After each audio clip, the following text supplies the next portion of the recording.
Terik sang surya sudah memudar saat tapak-tapak dua kuda jantan berhenti di samping sebuah tugu batu yang berbentuk genta besar dengan beberapa pahatan paku besi yang bertuliskan aksara Jawa. Bayangan dari sinar itu sudah memanjang, pertanda siang telah tergantikan oleh sore hari. Salah seorang penunggang kuda itu kemudian turun dari kudanya. Ia adalah seorang pemuda tegap dengan sorot mata yang tajam yang kemudian mendekati tugu dengan tatapan yang penuh dengan pengawasan.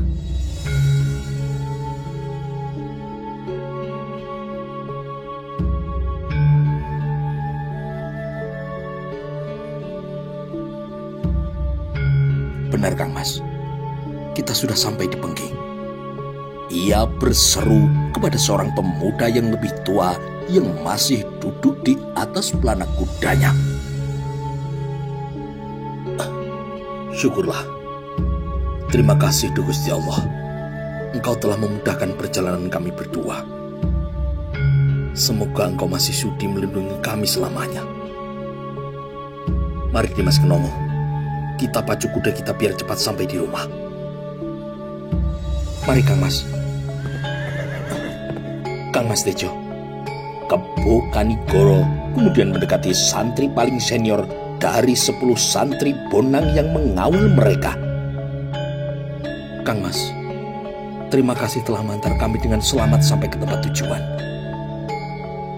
Sebaiknya Kang Mas beserta rencang-rencang kembali saja menuju ke Bonang. Biarlah kami melanjutkan perjalanan sendiri yang tiada jauh lagi ini. Tetapi Dimas Kanigoro, Kanjeng Sunan berpesan agar kami mengantarkan kalian sampai di rumah, bukan di perbatasan seperti ini. Lagi pula, kami akan menjadi abdi kalian dan juga tinggal di sini kalau kalian kehendaki. Tidak, Kang Mas. Kami ini bukan siapa-siapa lagi. Kalian pulang saja ke Bonang dan tetaplah menjadi santri di sana, Kang Mas. Tetapi Dimas, tidak apa-apa, Kang Mas. Kami akan baik-baik saja. Santri Tejo dan 9 santri yang lain tidak dapat berkata apa-apa lagi selain menuruti kehendak 2 santri istimewa itu. Mereka pun kemudian segera berbalik dan kembali menuju ke Bonang. Mereka melaporkan kepada Kanjeng Sunan bahwa tugas mereka telah ditunaikan dengan baik. Derap tapal kuda bergantian memecah kesunyian hutan. Suara itu akan berubah menjadi keras laksana ketukan lesung kayu saat menumbuk padi, manakala tapal-tapal itu menginjak jalanan bebatuan. Tiada lama berselang, kedua pasang mata mereka menangkap hamparan hijau yang berjajar saling tumpang tindih. Itu adalah sawah-sawah dan ladang yang membujur menghiasi dataran di lereng timur Gunung Merapi. Degup jantung mereka kian berpacu melawan rasa rindu untuk segera menginjakkan kaki di tanah yang telah menjadi saksi dari kelahiran mereka berdua. Kesana, Kang Mas. Itu adalah jalan menuju ke kota Pengging. Apa tidak sebaiknya kita bertanya dulu pada seorang yang bekerja di sawah itu, Adi? Tidak perlu, Kang Mas.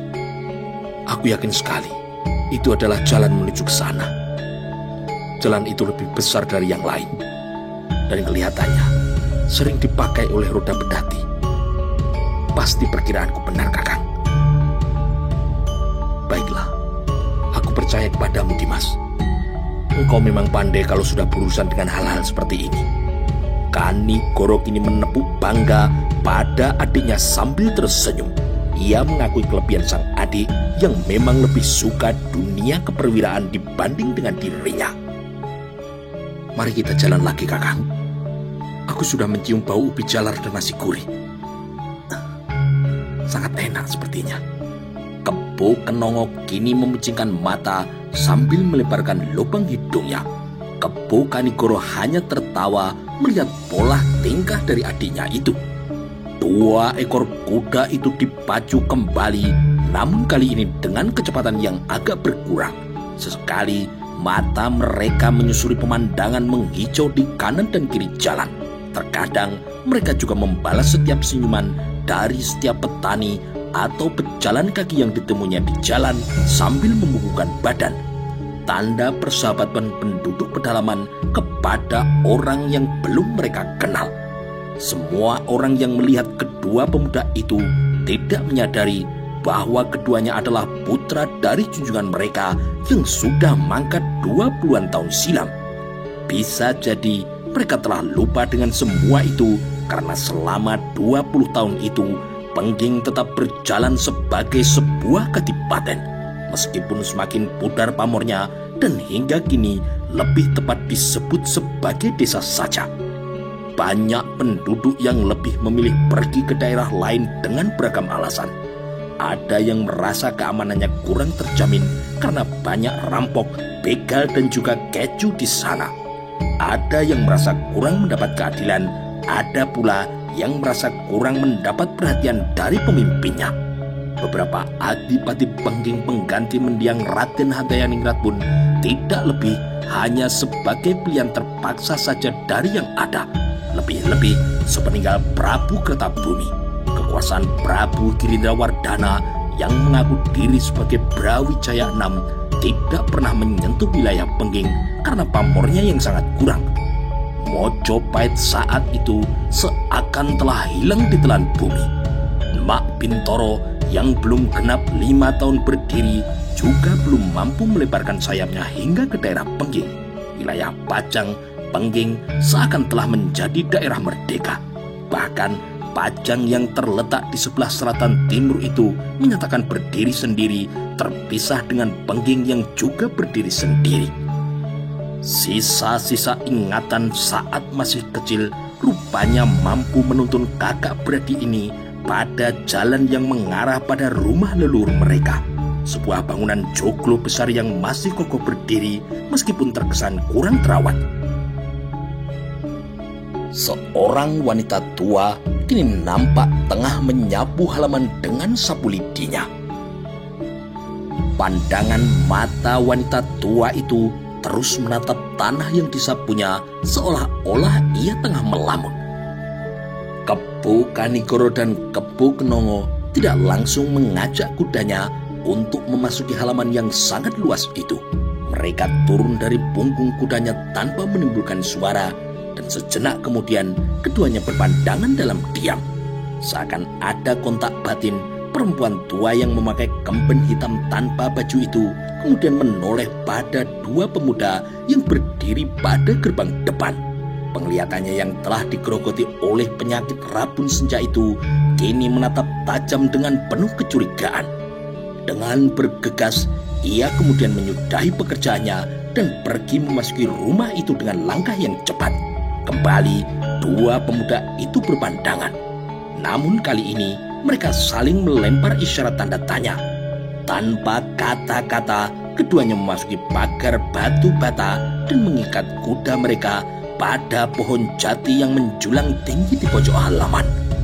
Langkah mereka terhenti di pendopo yang luas di depan rumah itu karena pintu depan yang terbuat dari jati tua itu kemudian terbuka sebagian. Seorang laki-laki tua kemudian keluar dari pintu itu didampingi perempuan yang mereka lihat tengah menyapu tadi. Mohon maaf, Kisanak berdua ini siapa? Datang dari mana? Dan ada perlu apa datang kemari? Maaf Ki, kami adalah dua santri dari Bonang. Laki-laki dan perempuan tua itu terdiam saling berpandangan sambil mengawasi penampilan Kanigoro dan Kenongo. Penampilan mereka berdua tidak nampak sebagai seorang santri dengan celana hitam selutut dan surjan gelap yang terbuka sebagian dihiasi pula dengan ikat kepala. Keduanya lebih pantas sebagai ksatria kerajaan atau pendekar pengembara yang tengah mampir ke desa Pengging. Kenapa Ki? Apakah ada yang aneh pada diri kami? Tidak Kisanak. Mohon maaf, Den. Setahu kami, seorang santri itu kalau berpakaian serba putih dan memakai baju seperti yang dipakai oleh orang-orang Arab. Perempuan tua di sampingnya kini ikut berbicara. Kebo Kanigoro kini tersenyum. Aki, Nyai, tidak semua santri seperti itu. Kami memang bukan santri tulen. Ilmu agama yang kami peroleh juga belum seberapa. Tetapi setidaknya kami berdua pernah belajar agama di Bonang. Dan bahkan pernah pula nyantri di Ambel Dentas sebelumnya. Begini Aki, Nyai, Kebo Kenongo kini menyela. Kami berdua ini sebenarnya berasal dari desa ini, dari bumi Bengging. Dan sekarang kami kembali pulang ke tanah asal kami. Bola mata kedua orang tua itu tiada lepas mengawasi wajah dua pemuda yang kini tengah berdiri di hadapan mereka.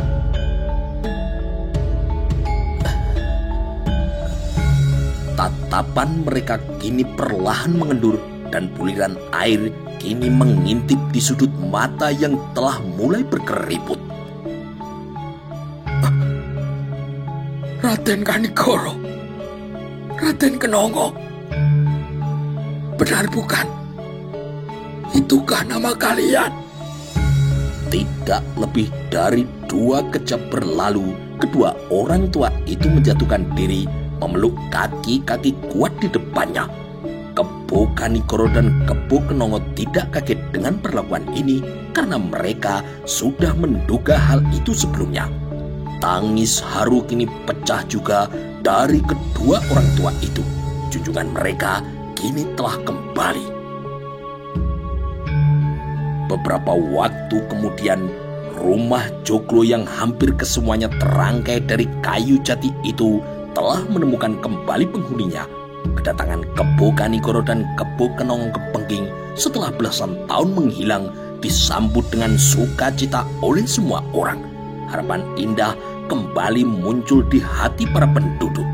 Adipati Bengging yang tengah menjabat saat itu, yang lebih nampak sebagai seorang lurah, tidak kalah senang pula dengan kepulangan putra mendiang Raden Handayani itu. Karena hal itu berarti beban mereka akan segera hilang. Menjadi penguasa di daerah yang rawan kejahatan dan moralitas masyarakat yang rendah bukanlah menjadi suatu kebanggaan. Justru hal itu menjadi beban yang membuat kepala cepat beruban. Maka saat itulah yang tepat untuk melepaskan beban itu. Tidak perlu menunggu waktu lama lagi bagi masyarakat Bengging untuk mengangkat Kebo Kanigoro menjadi pemimpin mereka meskipun usianya masih tergolong muda. Sebuah pesta telah disiapkan untuk acara yang sudah lama mereka nanti-nantikan itu. Rumah besar itu kini kembali ramai oleh orang-orang yang dulu pernah menjadi abdi dalam Raden Handayani. Laki-laki dan perempuan setengah baya berkumpul setiap hari di rumah Kebo Kanigoro memperbaiki bangunannya yang rusak tanpa menunggu perintah dari tuannya. Para wanita dengan peralatan sapu lidi bersama-sama membersihkan setiap sudut tempat hingga tempat itu kini nampak bersih, rapi dan terawat. Sebuah pemandangan yang sangat menyentuh relung terdalam dua pangeran Bengging yang baru saja kembali itu. Tidak ketinggalan pula para pemuda dan pemudi yang bergantian ikut bergotong royong di rumah besar yang mulai menampakkan kehidupannya. Lebih-lebih para wanita muda yang memiliki tujuan tersendiri untuk mendapatkan perhatian dari dua pemuda rupawan yang masih lajang itu. Layaknya menyambut perayaan penobatan raja, Bengging selalu sibuk setiap harinya oleh suara sabit, sapu, serta cangkul yang saling beradu suara. Karena itu adalah hasil dari tangan-tangan giat penduduk yang bekerja 2 kali lebih semangat dari biasanya.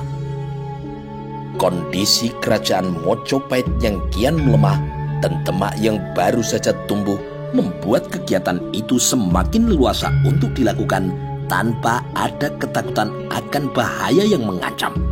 Pesta rakyat itu benar-benar diadakan dengan meriah mungkin. semua penduduk Pengging yang jumlahnya tidak lebih dari 3.000-an orang kini memadati kediaman Kebo Kanigoro yang sudah berubah menjadi sebuah istana kecil. Andai Pajang masih menyatu dengan Pengging, tentu perayaan ini menjadi semakin meriah. Hari-hari berikutnya berlalu cepat dengan harapan penduduk untuk mendapatkan kehidupan yang lebih baik. Kebo Kanigoro menjadi penguasa Pengging dengan gayanya sendiri, sesuai minat dan kegemarannya yang senang dengan dunia spiritual. Orang-orang diajaknya untuk hidup bersahaja, berperilaku santun, menjauhi segala sifat angkara murka, serta giat melatih diri dalam meditasi untuk memuja pada Sang Maha Kuasa. Orang-orang Pengging kebanyakan masih mengamalkan ajaran Buddha. Kebo Kanigoro tidak suka memaksa rakyatnya untuk mengikuti ajaran Islam yang ia anut. Justru ia sendiri yang mengalah dengan menyelami ajaran Buddha yang dianut oleh masyarakatnya. Beberapa resi ia panggil dan diajaknya bertukar rasa untuk mendapatkan kebenaran yang selalu dicarinya. Ajaran Islam yang ia pelajari selama ini hanyalah sekedar tata cara ibadah dan juga akhlak sopan santun, tidak menyentuh pada hakikat yang terdalam. Makin lama, Kebo Kanigoro kurang menaruh perhatian pada ajaran syariat yang ia peroleh dari Kanjeng Sunan Ampel dan juga dari Kanjeng Sunan Bonang. Hari-harinya justru malah ia sibukkan dengan olah rasa cara Buddha, yaitu bertapa meditasi. Alam Pengging yang sunyi di dekat lereng Gunung Merapi membuat jiwanya seakan mendapatkan tambatan hati untuk melampiaskan semua dahaganya terhadap petualangan rohani. Harapan masyarakat Pengging terlalu tinggi terhadap Kebo Kanigoro. Kehidupan ekonomi mereka belum juga membaik, meskipun putra pangeran itu kini telah kembali. Satu-satunya perbaikan yang mereka rasakan hanyalah keadaan yang aman. Tidak ada ancaman dari gerombolan pengacau atau maling kampung yang meresahkan warga. Namun hal ini lebih karena andil dan peran dari sang adik, yaitu Kebo Kenongo, yang gemar berkeliling kampung sambil memamerkan kekuatan olah kanuragan yang dimilikinya. Kebo Kenongo juga merasa sangat nyaman tinggal di bumi asalnya, karena ia kini mendapatkan kebebasan untuk menyalurkan minatnya dalam dunia kanuragan. Ia bebas berguru untuk mencari kesaktian pada siapa saja tanpa ada yang melarangnya. Berbeda ketika ia masih menjadi santri di Bonang dan Ampel. Baru mempelajari sebuah aji-aji kesaktian saja, ia telah mendapat teguran dari Kanjeng Sunan. Lereng Gunung Merapi menyimpan sejuta pesona mistis, hingga para pencari kesaktian menjadikan daerah ini sebagai tempat yang sangat tepat untuk mengolah kemampuan diri. Di sanalah berdiam guru-guru sakti Kebo Kenongo dalam mendapatkan dunia baru yang telah membuatnya berbinar dengan senang. Ini yang aku cari. Inilah bumiku. Inilah tempatku yang telah lama aku tinggalkan. Inilah surga dunia itu. Aku bebas melakukan apa saja yang aku inginkan. Bebas sebebas-bebasnya, gumam Kebo Kenongo dalam hatinya. Kebo Kenongo kini menghirup hawa sejuk lereng Merapi dengan satu hirupan nafas terdalam hingga seluruh isi paru-parunya terisi udara bersih pegunungan. Berulang kali ia hirup dan lepaskan udara itu untuk membersihkan tubuhnya dari semua racun yang pekat mengendap di dalamnya. Ia nikmati kebebasannya di alam yang lepas, memacu kudanya ke sana kemari sekehendak hati, sendirian, dan kadang pula ia berteriak keras lalu tertawa sesuka hatinya. Di lereng Merapi inilah Kebo Kenongo menjumpai banyak guru sakti. Ia berguru pada mereka untuk mencari kedikdayan. Berbagai bentuk ritual dan tapa brata ia jalani demi mendapatkan sesuatu yang menjadi kebanggaan seorang taruna muda. Kehebatan Kebo Kenongo kian masyhur terutama di kalangan masyarakat Pengging. Tidak berbeda dengan sang kakak, Kebo Kenongo juga mulai terlena dalam menjalankan syariat agama. Sembahyang yang dulu ia tunaikan dengan tertib selama menjadi santri, kini sangat jarang ia kerjakan. Sesekali ia masih mau melakukan sembahyang, namun itu hanya dalam kondisi tertentu saja. Masyarakat Pengging yang masih lekat dengan tradisi Buddha telah membuat dirinya merasa sendirian kalau harus melakoni kehidupan layaknya santri di pesantren. Jiwa muda itu sangat haus dengan segala hal yang mengarah pada kekuatan diri, baik kesaktian raga ataupun kekuatan jiwanya. Sesekali Kebo Kenongo ikut kakangnya untuk bertapa di lereng timur Gunung Merapi. Sekali waktu pula ia berpindah ke lereng utara atau selatan. Agaknya ia juga mewarisi bakat alam dari kakangnya untuk menikmati dunia kesunyian. Namun dahaganya pada ilmu-ilmu olah kesaktian belum terpuaskan. Ia masih terus berkelana untuk mencari guru-guru sakti. Ke ujung timur Jawa pun ia lakoni demi mencari kesaktian yang sangat didambakannya. Sang kakang Kebo Kanigoro tidak terkejut saat Kebo Kenongo bercerita telah memiliki teman di segenap penjuru tanah Jawa bagian tengah dan timur. Tidak kaget pula sang kakak manakala ada tamu beberapa pemuda yang berasal dari jauh untuk berkunjung ke Pengging mengaku sebagai teman dari Kebo Kenongo. Sementara itu, geliat kehidupan kian terasa menuju arah yang lebih baik meskipun belum seperti yang diharapkan. Kebo Kanigoro sudah dianggap sebagai sesepuh bagi masyarakat setempat yang lebih banyak menyibukkan diri dengan kegemaran tata brata dan semedinya. Ia lakukan itu demi mendapat sebuah kesempurnaan hidup. Ia lebih layak berperan sebagai guru spiritual daripada seorang pemimpin rakyat. Tidak ada protes ataupun gerakan pembangkangan dari penduduk atas keadaan itu, karena mereka kini begitu menjunjung tinggi adat istiadat pedalaman yang tidak suka meributkan hal-hal sepele seperti itu. Pasrah dan ikhlas menjalani hidup benar-benar dipegang teguh setiap orang di bumi Pengging. 7 tahun kini berlalu sudah. Kebo Kanigoro menyadari betul apa yang ada dalam benak rakyatnya. Ia tahu persis apa yang mereka kehendaki meskipun tidak pernah terucap di hadapannya. Para pejabat pembantunya pun tidak pernah mengatakan hal-hal yang menjadi harapan rakyat. Sebagai seorang resi yang sering mengasah ketajaman batinnya, Kebo Kanigoro dapat mendengarkan suara hati orang-orang yang ada di sekitarnya. Mereka sangat mendambakan kehidupan ekonomi dan tatanan masyarakat yang lebih baik daripada saat itu. Itulah yang ia tangkap dari keinginan rakyatnya. Kebo Kanigoro adalah seorang laki-laki lembut hampir dalam segala hal, hingga kemudian ia malah terkesan lemah. Memang demikian adanya. Ia tidak marah manakala ada orang yang mengatakan demikian. Beban hidup sedari kecil dalam keadaan yatim piatu kemudian mendapatkan perhatian berlebih dari kakek dan nenek yang terus memanjakannya tiada batas, ikut membentuknya menjadi sebuah pribadi yang menyukai kesunyian. Kebo Kenongo pun sebenarnya memiliki sisi yang melankolis sebagaimana dengan dirinya. Hanya saja Kebo Kenongo juga memiliki sifat kesatria warisan dari ramandanya hingga ia mampu menutupi semua kegetiran yang ada. Namun Kebo Kanigoro tetap merasakan adanya ruang sunyi di dalam diri adiknya tersebut, dan itu ia tutupi dengan kegemaran bertualang untuk mencari kesaktian. Kebo Kanigoro menyadari kelebihan dan keterbatasan yang kini ia miliki. Tidak ada manusia yang sempurna dalam segala hal.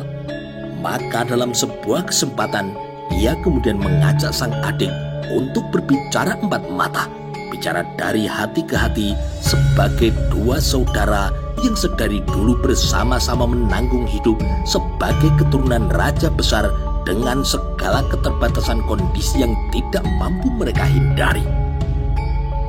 Pada sebuah malam hari yang sunyi, ia pilih untuk mengajak sang adik bermusyawarah di ruang tengah yang luas dengan ditemani sebuah lampu pelita hingga terkesan mistis dan syahdu. Dimas Kenomo. Iya, Kang Mas. Dimas tahu, aku menyayangimu lebih dari sekedar saudara. Dimas juga menjadi sahabat yang sewaktu-waktu ada, manakala aku butuhkan. Suka dan duka telah kita lewati bersama, sedari kecil hingga saat ini, Dimas. Atas nama kecintaan pada tanah leluhur pula, kita akhirnya memutuskan untuk pulang ke bumi Pengging dan bercita-cita untuk membangun masyarakat yang sejahtera lahir dan batin. Dimas sudah tahu diriku ini sedalam-dalamnya. Aku memang putra sulung dari Ramanda Adipati. Sehingga kemudian, akulah yang lebih pantas untuk menduduki jabatan Adipati di sini. Dan aku terima jabatan itu sebagai bentuk sebuah pengabdian. Aku bekerja semampu yang aku bisa. Aku memberikan dharma baktiku kepada rakyat sekuat yang aku punya. Namun aku juga menyadari keterbatasanku, Dimas. Dan aku juga merasakan adanya ketidakpuasan di hati sebagian rakyat Pengging. Kang Mas, tidak ada orang yang mengatakan demikian. Semua rakyat Pengging mencintai dan menghormati Kang Mas.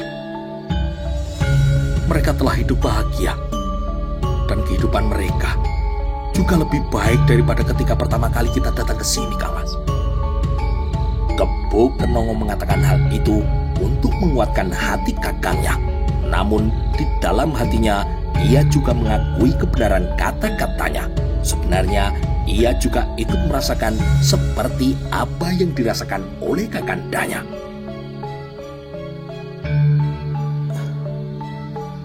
Kau memang benar, Dimas. Mata dan telinga memang dapat memandang dan mendengar dengan sangat jelas. Tetapi itu hanya memiliki kemampuan terbatas. Hati memiliki kemampuan yang sangat besar, hingga dapat menangkap hal-hal yang sangat tersembunyi sekalipun. Hati tidak dapat berbohong, Dimas. Ia tidak dapat berbohong atas apa yang dilihat dan didengarnya. Dan aku yakin itu. Aku menangkap adanya ketidakpuasan dari sebagian rakyat dengan kondisi ini, Dimas.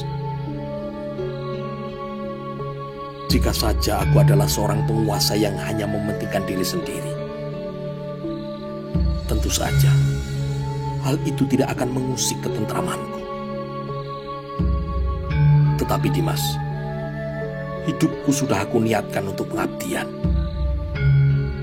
Ini adalah ajaran yang aku tangkap semenjak masih menjadi santri dulu. Pun juga ketika mendalami ajaran Buddha, aku menjumpai isi ajaran yang sama. Dimas, kedudukanku sebagai adipati di sini adalah semata-mata untuk kebaikan masyarakat. Aku menyadari kelemahanku dalam hal memimpin dan juga olah tata negara. Dan aku tidak akan memaksa diri untuk melakukan sesuatu yang berada di luar kenyamanan dan juga kemampuan diriku, Dimas. Apa maksud Kang Mas? Dimas, aku akan mengundurkan diri dari jabatan Adipati Pengging. Aku berharap Dimas mau menggantikan peran diriku selama ini. Aku yakin Pengging akan menjadi lebih baik jika bersamamu, Dimas.